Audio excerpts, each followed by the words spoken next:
Real estate company Supertech को करारा झटका लगा है।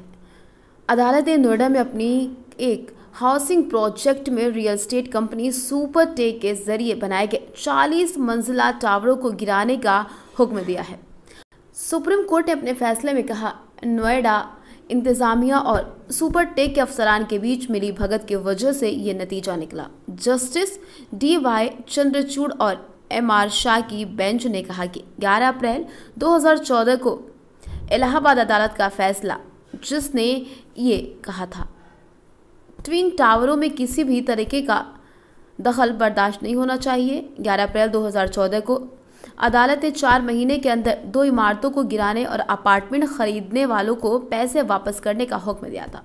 अपने फैसले में कोर्ट ने कहा था, नोएडा में सुपरटेक एमराल्ड कोर्ट में लगभग 1000 फ्लैट वाले ट्विन टावरों को बनाने के लिए कानून तोड़ दिया गया था। इसके साथ ये भी कहा था कि सुपरटेक के जरिए अपनी लागत पर 2 महीने के अंदर ही इसे तोड़ा जाना चाहिए।